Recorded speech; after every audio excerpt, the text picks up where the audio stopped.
त्र्यंबकेश्वर जब हम आए तो हमें मतलब फर्स्ट डे हम गए त्र्यंबकेश्वर, और सिंपल लाइन, वो हमने पर्ची नहीं कटाई डोनेशन वाली, सिंपल वाली लाइन में गए।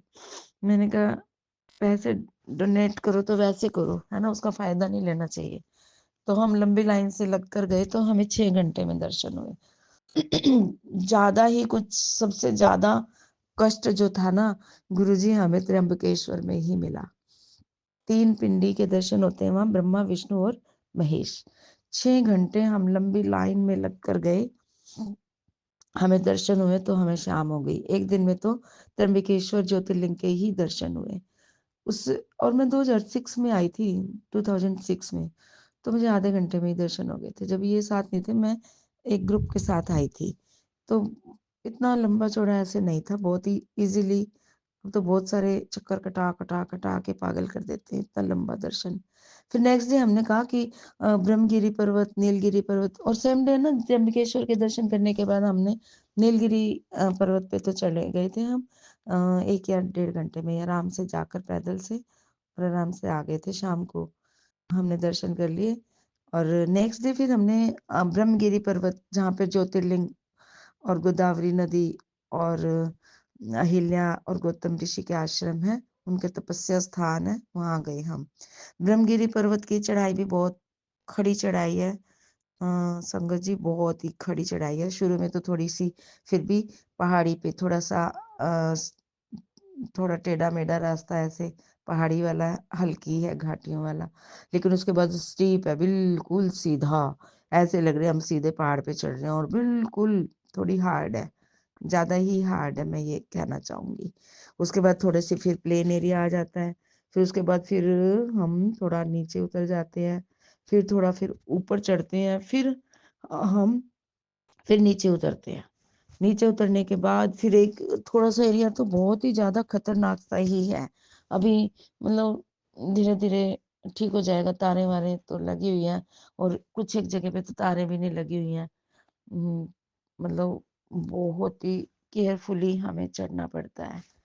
तो वहां जाने के बाद हमें बहुत ही अच्छे, वही जो हमें नीचे जो दर्शन थे ना, जैसे त्र्यंबकेश्वर भगवान नीचे हैं 3 पिंडियों में, ब्रह्मा विष्णु और महेश में, वैसे ही ज्योतिर्लिंग ब्रह्मा विष्णु और महेश बिल्कुल ऊपर, गोदावरी नदी उनके चरणों में बह रही है वहीं पर, और वहीं तीनों पिंडी जो है, नीचे से जल अपने आप ही आ रहा है शिव जी भगवान पर, चरण पर उनको अभिषेक करने के लिए। और पास में ही गोदावरी नदी है, कई उद्गम स्थान है।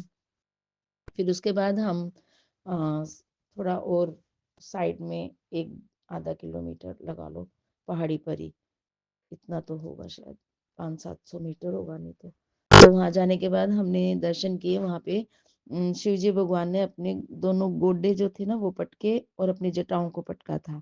वहां पे गंगा को प्रादुर्भाव किया था गौतम ऋषि के कहने पर, उनकी विनती करने पर।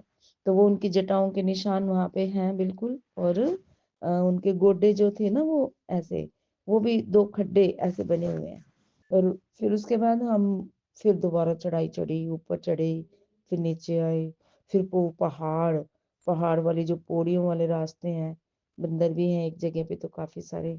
फिर वो पहाड़ियों से नीचे उतरे, फिर गौतम ऋषि के लिए, फिर अहिल्या और गौतम ऋषि की तपस्थली जो थी, जहाँ उन्होंने एक शिला के नीचे बैठकर तपस्या की, और जहाँ 108 जो गुप्त ज्योतिर्लिंग है, फिर हमने उधर चढ़ाई चढ़ी।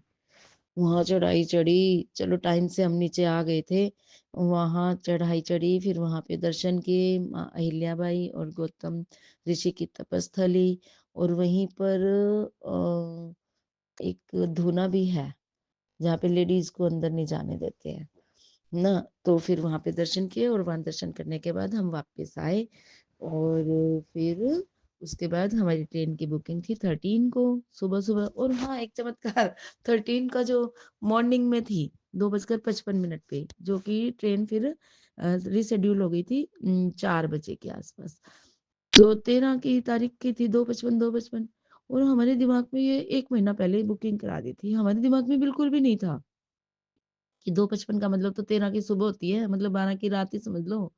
अब मैंने सोचा 13 का दिन है, शॉपिंग करूँगी, 13 को है ट्रेन तो मेरी।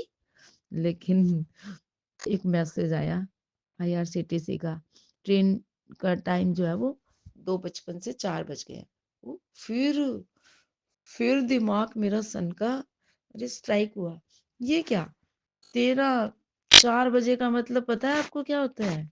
सुबह, 13 की सुबह, जल्दी-जल्दी से टक लो रास्ता, कि यही रात बाकी है, अभी रात को ही हमें वहाँ रेलवे स्टेशन पहुँचना पड़ेगा। और जो पंचवटी है, पंचवटी में रुके थे हम, त्र्यंबकेश्वर के पास, जहाँ सीता माता रुकी थी। वनवास के दौरान सीता माता रही थी, उनकी गुफा को दर्शन किए हमने।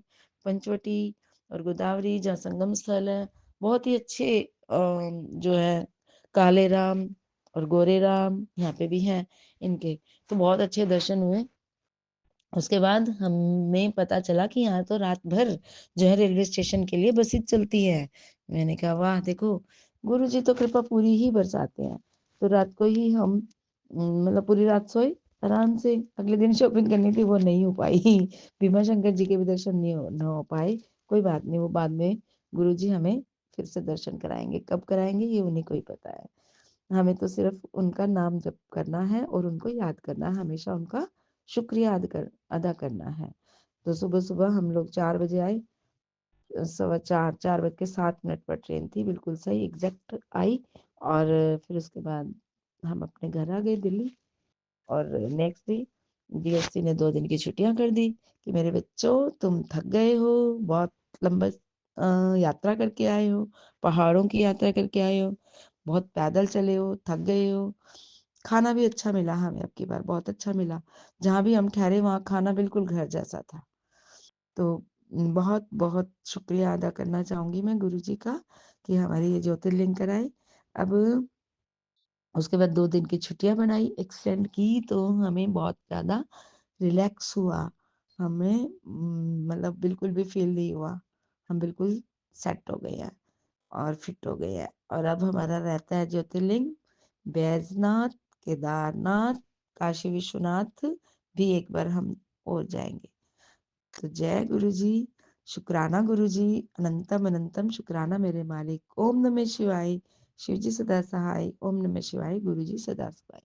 जय गुरुजी, जय गुरुजी, जय गुरुजी, जय जय गुरुजी।